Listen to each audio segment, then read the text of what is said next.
Yeah. I went live before I hit starting. So, what up, everybody? Welcome to the Stack Sat Show, your beginner-friendly guide to saving in the Bitcoin. Hope everybody's enjoying their Friday. It's Aloha Shirt Day here at the office. The office of one. And again, as expected, right when we go to do our stack, Bitcoin starts to pump. It's been down all morning a little bit, and now it's time to go stack, and it starts to pump before we get to stack. Dang it! But we're still gonna buy Bitcoin no matter what. Monday through Friday here. That's what we're doing. Shout out, round of applause from the live studio audience for Leonard. What up, Leonard? Dude, I fell asleep last night. I wanted to jump on with the boys, but I fell asleep last night, and yeah, didn't get a chance to get back on the Woe Zone. We'll be watching on my cool. No worries, Leonard. Thanks. All right, so let's get the show rolling. Today is Friday. Maybe we'll do a little long episode. I don't know. If the chat gets lively and there's questions, then we'll stick around. What up, Captain Dan? Let's go. Just got the feed. Just got the feed here now. Nice. Captain Dan, I saw your post late at night. That's a lot of pizzas. That's a lot of pizzas. So I'm looking forward to it. It's gonna be awesome tomorrow. It's gonna be good. All right, let's get the show started. The way we like to start the show is with the SAT strength. How many Satoshis can you buy for a single dollar today? Let's find out. Today, at the price of $44,046 and climbing, you can buy 2,270 Satoshis for a single dollar. If you're new here, you don't know what a Satoshi is, it is a fraction of a Bitcoin. Just like a dollar has 100 cents, a Bitcoin is made up of 100 million Satoshis. And we call them sats for short. Okay? So that's what we're doing here. We're stacking sats every day. We're basically saving in Bitcoin. Instead of taking the money that we want to save and set aside and put it into the bank, where it's going to be subject to inflation and debasement, we buy and we save that money in Bitcoin to shield it from inflation. Let's go. What up, Brian? Round of applause from the live studio audience for Brian and Captain Dan. Let's go. Pineapple pizza. Pineapple pizza gang. Oh, it's pumping. Anyway, that's what we have for the SAT strength. Jeez. Why we stack. It's a little segment we talk about why we buy Bitcoin. And today, the title for today is, are you holding on to paper Bitcoin? Are you holding paper Bitcoin? Or are you holding actual Bitcoin? You know, there's a way to find out, right? There's a tried and true way to find out. The only way to make sure that the Bitcoin you bought is actually yours is if it's in your custody. Boom. Okay? Bitcoin that is sitting on your Coinbase account, on your Binance account, on your Swan Bitcoin account, on your whatever exchange that you're using to buy your Bitcoin that's sitting there on your account, where you have to log in and remember username and password, and then get in there and see, oh yeah, this is how much Bitcoin I have. Right there it says on my Coinbase account I have this much, Binance I have this much, right? Well, it's not really yours. That is what we call paper Bitcoin, okay?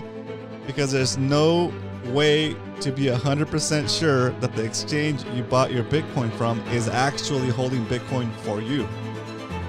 What up, Maddie? Round of applause from the live studio audience for Maddie. The only way to confirm that Bitcoin is in fact yours is if you move it from the exchange to your own custody, to your own wallet that you have the private keys for, okay? Brings me back to not your keys, not your cheese, and if you're not holding your coin in your own wallet, you are holding, in fact, paper Bitcoin, okay? It's not yours. Right? The blockchain, the Bitcoin blockchain, the time chain, whatever you want to call it, the Bitcoin network, doesn't see those coins that you think are yours in your wallet. It sees them in Coinbase's wallet or Binance's wallet or Swan Bitcoin's partner that custodies the coin. Anyway, it's not yours. Okay, it's not yours. Okay, so you need to get those coins off the exchange, and that way you don't have to worry about it ever happening. Oh my gosh!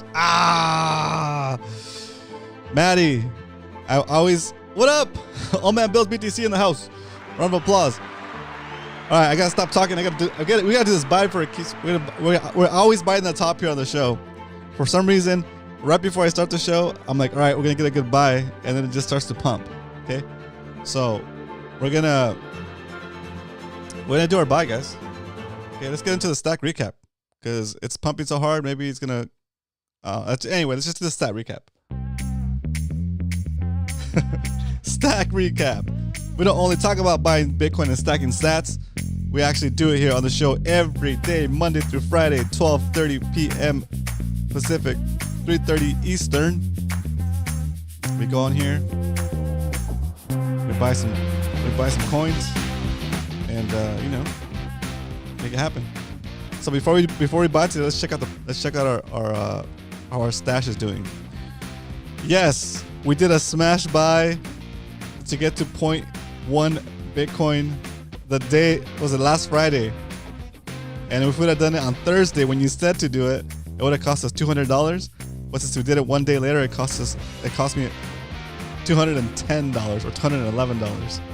Let's see. Let's check the price chart. Yeah, it cost me $213. I should have just DCA'd. I should have just bought the smash buy the day before, but I wanted to do it on a Friday. All right, here we go. We got a little dip. All right, so while that's happening, talk amongst yourselves. We have a new toy in the chat. His name is Boltar, the ultra bullish Bitcoin fortune teller. You can only ask him the most important questions that are gonna have a big impact in your life. Okay, and take his advice. Boltar, should I buy now or later? Boom. Boltar with a B, the fortune teller. Boltar speaks. Bitcoin is going up forever. You don't have enough. See, Boltar is based AF, and we're gonna do this. I should have bought yesterday. Exactly. Always yesterday. I'm starting to see a pattern now. Okay. Ah, dang it.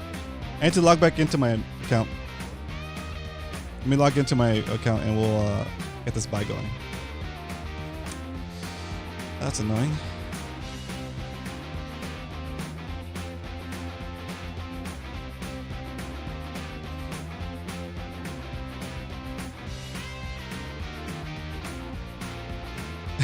Should buy every yesterday for eternity. I know. I think I just like need to stack on Thursdays, dude. Thursday seems like it's the day to do it.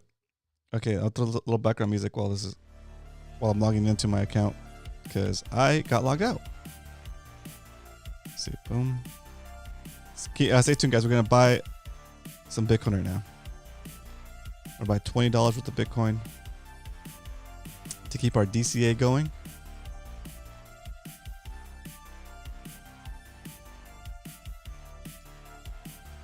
All right, that code is in place. I got one more code to put in. I feel the pressure, but I got this. All right, here we go.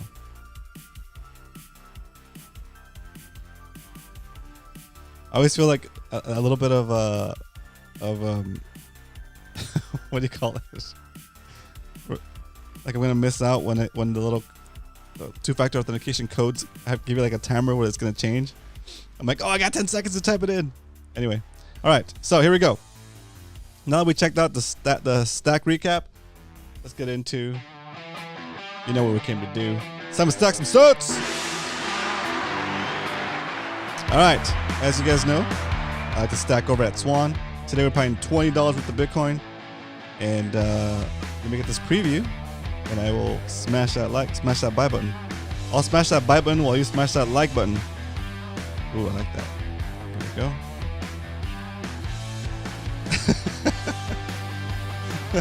Imagine. Oh my gosh. There we go. Today's episode 119.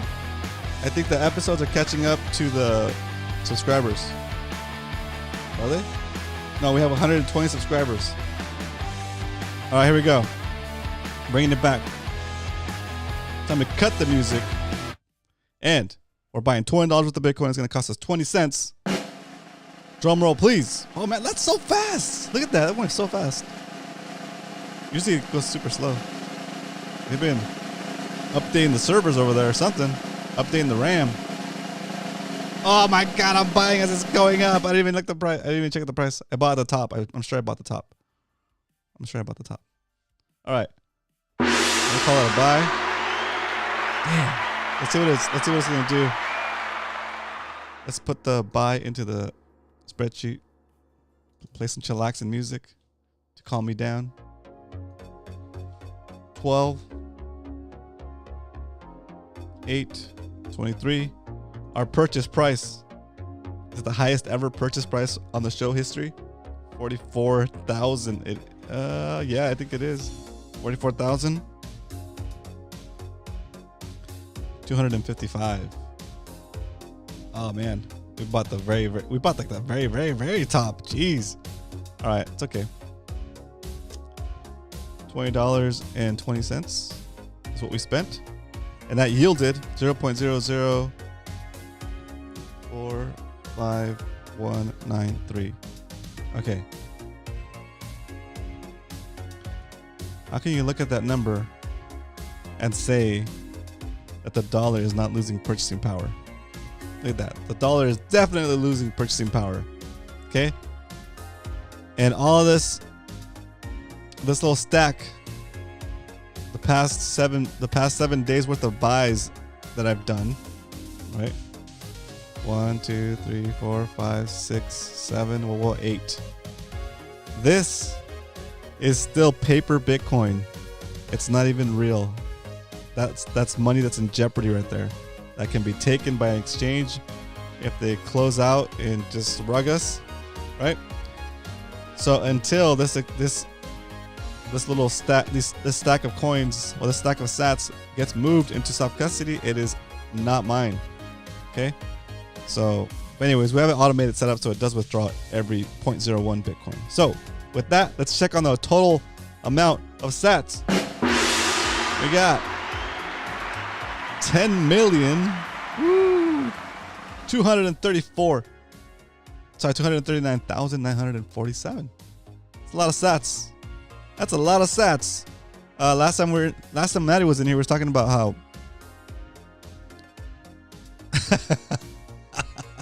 old man Bill's BTC is gonna change his name to Rug Pull. Oh, Larry Fink is holding your keys. No, don't say that. That's so sad. Oh my gosh, it's wild, right? So part of the fun of this episode is just to remind you guys that if it's not your keys, it's not your crypto.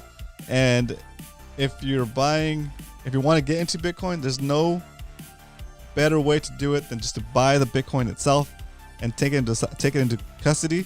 Take custody of it, right? Don't buy ETFs. Don't buy any of that stuff. All that stuff is just a derivative of Bitcoin. It's fake. Okay? It's just another a mechanism for them to try to ensnare your wealth, right? You put your wealth into an ETF, and you have a built-in mechanism to lose, right? You're gonna poke a hole in your savings bucket, right? Because when you save in Bitcoin, you put your stash into your own wallet. It's corrosion resistant. It's not going to devalue unless the price of Bitcoin drops. You're not going to lose purchasing power with Bitcoin, right? You don't have to pay somebody a fee every year, every quarter, every month to manage your Bitcoin, right? Like, you don't have to pay anything. right? So if you were to put any amount of money into a bank, eventually over time, all the fees and just like maintenance, whatever they charge you, will eventually whittle that down to zero, right? With Bitcoin, you put it into Bitcoin, into your own wallet, and if you want to leave it there forever, nothing's gonna happen to it forever. As long as Bitcoin's still around, right? And as long as there's electricity, we'll be fine, right? So that's why it's important not to buy paper Bitcoin, like ETF, and also to move your Bitcoin that you bought off the exchange into self-custody so that it becomes real Bitcoin. Because until then, the exchange doesn't actually have to have that Bitcoin for you to give to you, right? Let's run a quick scenario. Let's say that you invested and bought one whole Bitcoin right now, and it costs you whatever, 44,000, right? 44,000 bucks. You're like, cool, here's my money. And then the exchange says, okay, cool, I'll take your money. And then that clears or whatever. And they say, yeah, here's your account. It's showing you one Bitcoin on your account. It's worth this much. And the price goes up and down. It fluctuates and stuff, right? But in reality, maybe that exchange took your money and invested it into something else. Like maybe they invested into like real estate or something. I don't know, right? Whatever thing they want to gamble on in the background, right? They took your liquidity, your money, and invested it somewhere that you didn't ask them to, right? And maybe they lose it, or the price of Bitcoin drops and they buy your coin for you, but they keep the difference, right? So like they pocket, say it drops to like 35, they pocket 5 G's and still get you your one coin, right? That's an okay scenario. It's still a terrible thing to do, but they can still survive that, right? But if the opposite happens and you send in your 40,000, you bought your Bitcoin, sorry, your 44,000 because it's keep going up, your 44,000, you ask the exchange to buy that Bitcoin for you, right? Your money clears the bank 7 days later, right? They should have bought that Bitcoin for you on day one, right when you asked for it, right? But what if they didn't? Okay, what if they took that money and did something else with it, and then Bitcoin pumps, the ETF gets released, and the ETF gets released or whatever approved, and Bitcoin pumps to like Saturn, right? Bitcoin pumps out of this galaxy. That exchange will never be able to buy your one Bitcoin without taking a huge loss, right? Because they have to make up the difference from when you thought you bought it at 44, and where it ends up after the ETFs get approved, right? So the way to keep them honest is you buy your Bitcoin, you let the funds clear from your bank so they can let you withdraw it, and then you withdraw it to your own self-custody. What that triggers is if they haven't bought your Bitcoin yet, they're gonna say like, oh shoot, this guy actually wants to move his coin off the exchange. I guess we better go buy it for him before he realizes that we don't even have any of our customers' Bitcoins, right? That's what happens with FTX, right? That's what happened at FTX. That guy was selling paper Bitcoin. He was pretending to give you Bitcoin, taking your money and investing it somewhere else. Okay, so again, you don't have to trust any exchange because you can just withdraw your coins and put it in your wallet and you're good. All right, I'm done beating up that horse. That horse is beat. But I was talking with a friend, and you know who you are. Talking about trying to talk to me about altcoins.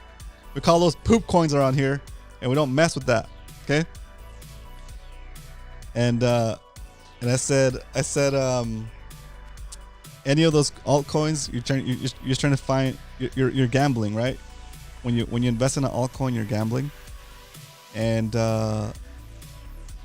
you're trying to pick the winning horse in a race, and while you're distracted trying to pick your horse and putting money on a horse that you think might win a race or might make you a little bit of money, might make you some gains, you don't realize that the Bitcoin dragon swoops down and just eats all the horses and torches them all, right? There's no comparison. If you're messing around with altcoins still at this point,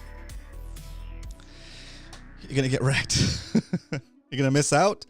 You're gonna miss one thing. Two things might happen. Three things might happen. Yeah, you might get in on a coin that's like cheap and it pumps and you make a good amount of money. Great. But you won't be able to hold that coin forever because it's gonna eventually get rugged, and you'll have to pay taxes on that profits, right? So however much you thought you made about half of that. Okay. But still, there's money to be made, right? Then, the other thing you could do is you time it wrong. You FOMO in at the wrong time, and you're basically someone else's exit liquidity when they first got in. They got in real low, pumped it up, got you involved, waited for you to get excited about it. You got in kind of later, it pumps a little bit more, and then they rug it, and you lose that investment or a big part of that investment, right? But that's not even the worst part. The worst part is the opportunity cost of not being in Bitcoin, right? Every time you have that you're investing into an altcoin, whatever it's called, you are limiting your exposure to the real deal, the only Bitcoin. Okay, so when you do that, yeah, you might have some gains. It's like, consider that like casino money, right? But what's gonna happen is, again, we never know. We don't know exactly when ETF gets approved or if it ever does. But if it ever does, if you're on the sideline waiting for Bitcoin to ETF approval before you get into it, you're gonna miss it. You're gonna miss it so hard. On top of that, here's what's gonna happen. You're gonna have all your money, or a lot of your money in altcoins, waiting for Bitcoin to have a moment of weakness, and the altcoins are gonna pump a little bit, and you're gonna get excited, and then the ETF's gonna get approved, and your poop bag of coins is gonna go straight down, and now you have to make a choice. My money's stuck in these altcoins while Bitcoin is going to the moon, and do I sell at a loss, cut my losses, and get back in and get whatever I can into Bitcoin now while I can, right? You would have already missed it. You're gonna miss on both sides. You're gonna miss the upside of Bitcoin, and you're gonna get wrecked on the altcoins if you're messing with altcoins. All right, that was a PSA, free of charge. You're welcome. What up, Andrew? Welcome to the stream. Round of applause from the live studio audience for Andrew.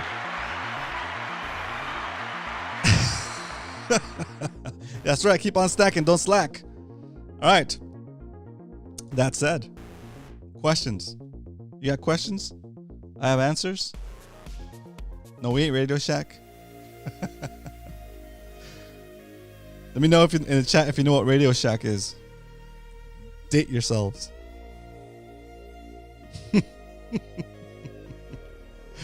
All right, gentlemen. I'm going to call it for the day. Hope you guys have a great weekend. I have a lot of cool stuff planned this weekend. I'm super excited about it. I'll be wearing this shirt tomorrow too at the party. I'll see you guys next week, where once again we'll continue the journey of stacking sats a little at a time for the future, because it's the best thing you can invest in the history of humanity. All right, ladies and gentlemen, I'll see you guys tomorrow. And remember, if you ain't stacking, you're slacking.